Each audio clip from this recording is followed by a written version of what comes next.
retrouve pour une vidéo que j'avais envie de vous faire depuis très longtemps.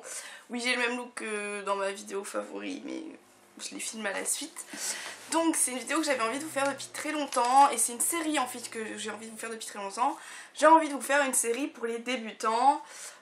Donc que ce soit la trousse de maquillage pour débutants, mais que ce soit aussi les grands thèmes du maquillage, comment on choisit son fond de teint, quel type de fond de teint, quel pinceau, c'est quoi un contouring, comment on le fait, voilà, tout ce type de petites questions qu'on se pose quand on débute. Et du coup j'ai décidé de commencer avec la trousse à maquillage et ensuite les prochaines vidéos, elles vont pas se suivre les vidéos, hein, ça sera une série sur du long terme, donc je pense que je vais en sortir une par mois ou une tous les 15 jours de vidéos débutants. Donc la première ce sera donc la trousse de maquillage pour débutants à bas prix. J'ai hésité entre faire à bas prix et bio, donc dites-moi si ça vous intéresse une trousse de maquillage pour débutants bio. Donc ensuite on passera au teint et après on passera aux autres catégories au fur et à mesure du temps. Donc je vous invite d'ores et déjà, si vous êtes débutante ou si vous avez des questions, même si vous n'êtes pas débutante, sur le make-up, à me les poser tout simplement dans les commentaires. Vous pouvez me poser sur les réseaux sociaux, sur mon blog par exemple, voilà, n'importe où, vous pouvez me poser des questions sur le make-up et j'y répondrai quand je ferai la vidéo sur la partie concernée. Donc en trousse pour débutantes, donc là on est vraiment dans le pas bio mais on est dans le pas cher. Je vous ai tout regroupé là-dedans, donc ça rentre dans une petite trousse et il y a une palette à côté. Vous aurez donc le tuto make-up avec cette trousse, pas dans cette vidéo, dans une autre vidéo, parce que je voulais vraiment que ces vidéos restent assez courtes en fait, je veux pas qu'elles deviennent trop longues. Mais je vous ferai un tuto vidéo avec ça, pour que vous voyez comment on peut transformer ce petit combo en maquillage complet. Et éventuellement il y aura un maquillage de jour, un maquillage de nuit, je verrai ce que je ferai. Donc, dans ma petite trousse à avril, j'ai regroupé tout ce que j'estime être la base de ce qu'il faut pour commencer à se maquiller. J'ai pas fait une trousse maquillage plutôt de jour, une trousse maquillage de nuit. J'ai fait une trousse générale parce que je considère que quand on commence à se maquiller, bah on va pas juste se maquiller les jours et jamais se maquiller quand on sort en soirée. On va se maquiller les deux fois. Ou alors on se maquille pas de jour, on se maquille qu'en soirée, à ce moment là la trousse convient aussi. Donc c'était vraiment dans cette idée là que je l'ai faite. Donc on va commencer with de teint. Alors ça j'ai pas pu m'empêcher, je vous ai mis mon fond de teint préféré qui est celui de chez Avril. Parce que je ne pouvais pas ne pas vous mettre un fond de teint bio et pour moi c'est le meilleur rapport qualité-prix du bio. Vous pouvez commencer sans utiliser du bio, mais généralement quand on commence on est jeune, on a la peau acnéique. Donc pas prendre du bio c'est idiot puisque ça va vous empirer vos problèmes de peau et les prolonger. Donc prenez du bio en fond de teint quand vous commencez, ça ira plus vite. Si vous avez une peau parfaite, ben prenez du pas bio, on s'en fout. Par contre pour commencer ce que je vous conseille c'est de prendre un fond de teint donc fluide. C'est-à-dire un fond de teint sous forme un peu crème, un peu liquide comme ça, parce que ça convient à la majorité des peaux et ça convient à la majorité des saisons. Parce que ça serait bête que vous commenciez à vous maquiller en septembre et qu'au mois de décembre vous ne puissiez plus vous servir de vos produits parce que la texture convient pas du tout à la saison, soit trop fluide, soit trop épaisse. Donc voilà, ça c'est parfait, ça fait quasiment toutes les circonstances. Et éventuellement, alors moi je l'achète en vente privée, hein, sur showroom privé quand ça y est, parce que comme ça revient moins cher, sinon il est aux alentours de 10 €, c'est pas non plus la fin du monde. Éventuellement prenez-vous-en deux teintes, si vous avez tendance à beaucoup bronzer en été, ben, prenez deux teintes, une plus foncée, enfin la plus claire, celle de l'hiver, et une plus foncée qui vous permettra d'augmenter, de mélanger pour l'été. Donc ça c'était pour le fond de teint. Ensuite on passe à la poudre et moi en première poudre j'avais envie de vous présenter la Prime and Fine. Alors vous allez me dire, est-ce que quand on commence à se maquiller on est obligé de prendre une poudre? Non. Non. Mais encore une fois je suis partie dans l'optique que quand on commence à se maquiller on est souvent jeune, on a souvent la peau grasse ou acnéique ou les deux. Et du coup oui, quand on a la peau grasse il faut plutôt poudrer. Donc c'est la Catrice Prime and Fine qui coûte vraiment rien du tout, qu'on trouve maintenant assez facilement au supermarché. Et c'est une poudre en fait blanche, translucide comme ça. Et vous allez me dire, ouais mais est-ce que c'est pas un piège pour les débutants de prendre une poudre blanche? Est-ce qu'elles vont pas se retrouver toutes blanches? Et non, justement, ça va vous apprendre à doser votre poudre. Parce que quand on prend des poudres colorées, on a tendance à en mettre 3 tonnes quand on commence, parce que ça rajoute de la couvrance, et puis on est bien martifié, et puis ça fait bien effet cake. Alors qu'avec ça, de toute façon, vous allez vous en rendre compte si vous en mettez trop. vu que vous deviendrez toute blanche. Donc ça c'est parfait. C'est difficile quand même de s'en mettre trop, hein, je vous l'avoue, parce que elle est très matifiante.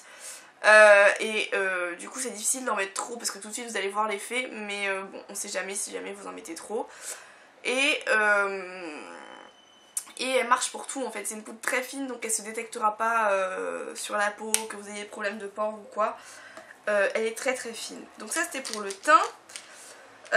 En dernier petit truc pour le teint, j'ai hésité et je trouve que c'est facultatif. Voilà, si vous avez une peau qui n'a pas d'imperfection, qui n'a rien besoin comme correction, arrêtez-vous là. Mais voilà, vu qu'encore une fois je réfléchissais au fait qu'on peut avoir de l'acné quand on commence, il m'a semblé intéressant de rajouter quelque chose qui ressemble à du correcteur ou à de l'anti-cerne ou quoi. Et je suis venue prendre le correcteur Lumière Réserve Naturelle. Parce que c'est un peu en tout en un, donc c'est un petit pinceau comme ça, vous tournez ici et ça sort de ce côté là. Il coûte rien du tout vu qu'il vient de chez Réserve Naturelle. Et il n'est pas très très couvrant mais il peut quand même aider à camoufler une imperfection. Et il marche très bien sur les cernes, donc c'est un peu un tout en un, il peut vous illuminer correctement, il peut bien cacher les boutons, donc et puis il est pas cher hein. Ça c'était pour le teint. Ensuite on va passer aux lèvres et après je terminerai avec les yeux, vous allez comprendre pourquoi. Donc les lèvres, la question c'est quand je commence, est-ce que je commence par un gloss ou par un rouge à lèvres? Ça c'est au feeling. Il y a des filles qui vont se sentir à l'aise avec des rouges à lèvres plutôt nude au départ, et il y a des filles, même les rouges à lèvres nude, elles vont pas supporter, vont préférer prendre un gloss transparent, ça restera mieux chez elles. Du coup je vous ai pris deux options. Plutôt que d'acheter un rouge à lèvres qui coûte une fortune, pour commencer, prenez-vous un crayon. Donc là c'est le crayon Vieux Rose de chez Avril. Encore une fois il coûte rien et en plus il a l'avantage d'être bio. C'est un Vieux Rose, donc c'est une couleur assez passe-partout, assez nude qui va aller à la plupart des personnes. Vous remplissez les lèvres avec comme si c'était un rouge à lèvres. Ça peut être un peu asséchant mais tout le monde a à la maison un baume à lèvres pour mettre en dessous si jamais c'est trop asséchant. Et si jamais vous avez envie pour une soirée ou quoi de le rendre plus flashy, et bien vous utilisez un gloss transparent. Donc le gloss transparent, j'ai pris celui de chez LOL, donc il y a 1 €, vraiment un prix ridicule. Et ça c'est vraiment pour moi, dans la trousse de maquillage de base, il faut un gloss transparent. Je sais que la mode est beaucoup au mat, mais quand vous commencez, souvent vous commencez pas à mettre du mat sur les lèvres. Donc ça, si on est vraiment timide, on le met sans rien en dessous. Si on veut être un peu plus peps, on met un crayon à lèvres en dessous. Et voilà, du coup les deux ensemble ça vous permet déjà de faire du mat, du pas mat, d'alterner, de jouer un peu sur vos lèvres selon l'occasion. Ensuite il vous faut bien sûr un mascara. Que serait un make-up sans mascara? Du coup pour commencer, pas cher, les Golden Rose sont très bien, donc moi j'ai le Maximize.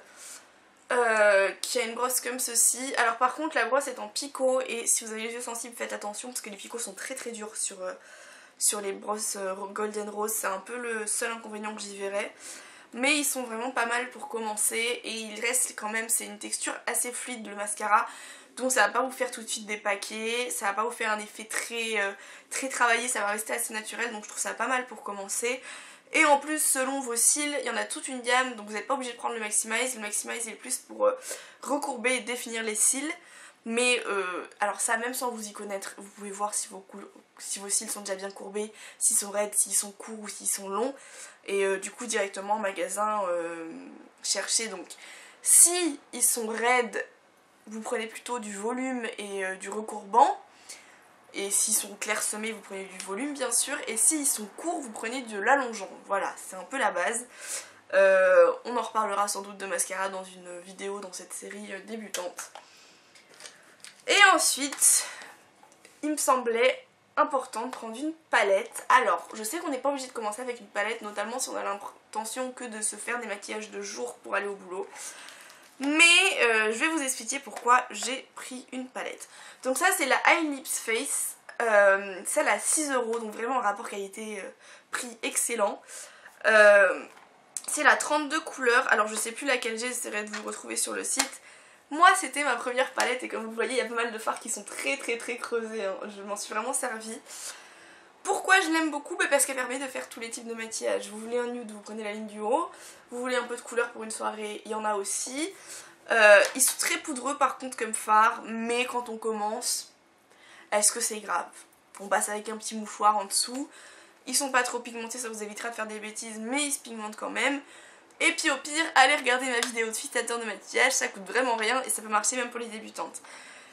En plus, l'avantage, pourquoi j'ai aussi choisi de prendre une palette, c'est parce que si vous avez remarqué, je ne vous ai pas présenté de blush, de contour, de bronzer ou quoi que ce soit dans cette vidéo, parce qu'il me semble que c'est pas obligatoire au départ si vous avez une palette complète comme celle-là. Si vous avez besoin d'un blush, vous mélangez les roses qui sont là et vous aurez un blush. Je vais vous montrer après les pinceaux à utiliser. Si vous avez une teinte de peau un peu plus corail, pourquoi pas mélanger le corail qui est là avec ce rose là et vous aurez aussi un blush.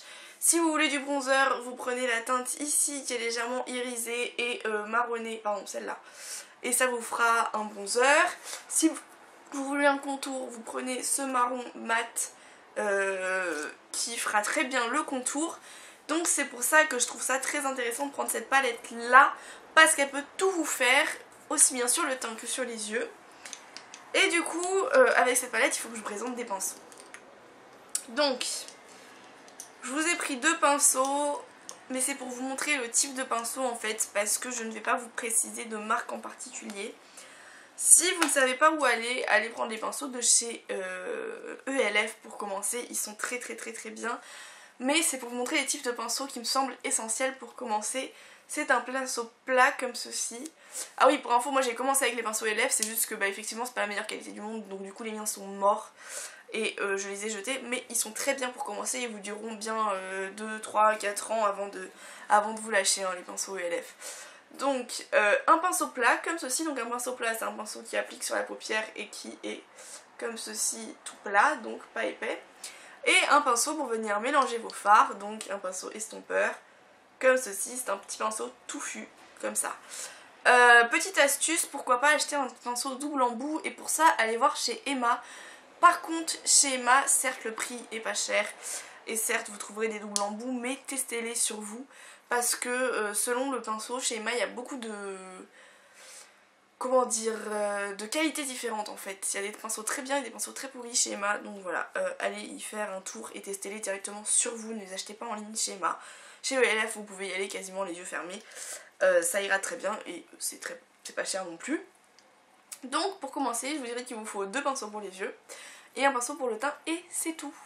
Donc le pinceau pour le teint, c'est un de mes favoris absolus, d'ailleurs là il a souffert, il a voyagé avec moi et il a des poils qui rebiquent. C'est le pinceau de chez Amazon, le Kabuki, que je trouve excellentissime, avec un prix tout à fait qualitatif, vu qu'il est à 3 € il me semble, ou 3,50 €. Il est très doux, il perd pas ses poils et il est excellent vraiment, j'adore ce Kabuki. Et il a l'avantage d'être tout petit quand vous commencez votre première trousse de maquillage. Donc du coup j'étais en train de vous parler, alors ça je vous ferai un tuto, hein, je vous l'ai dit make-up, mais j'étais en train de vous parler d'utiliser des fards en blush. En fait tout simplement vous venez avec votre pinceau estompeur prendre le blush, vous le déposez au centre de votre pommette et vous estompez et ça vous fera un effet blush très discret en plus pour commencer, donc c'est vraiment pas mal. Voilà, c'est déjà la fin de cette vidéo, du coup j'espère que cette vidéo aura pu vous servir. Voilà, j'ai vraiment cherché, il y aura le bilan du prix quelque part affiché là, parce que je ne l'ai pas calculé, il faut que j'aille rechercher certains prix. C'est vraiment, voilà, une trousse vraiment pas chère, mais complète quand même pour les débutantes, c'est-à-dire que vous n'aurez pas besoin d'acheter plus de produits avant un certain temps, vous pourrez faire qu'avec ça et commencer déjà à faire des make-up plus élaborés avant de passer à une trousse plus complète et avant d'avoir plus de produits. Ça me semblait important aussi que votre première trousse ne vous permette pas de faire qu'un seul make-up et de vous arrêter là, donc voilà. Et si ça vous a plu, n'hésitez pas à liker la vidéo, à vous abonner pour avoir la suite de la série débutante et surtout n'oubliez pas de poser vos questions si vous en avez en barre d'infos, sur les réseaux sociaux, enfin partout où vous pouvez me retrouver. Bisous bisous.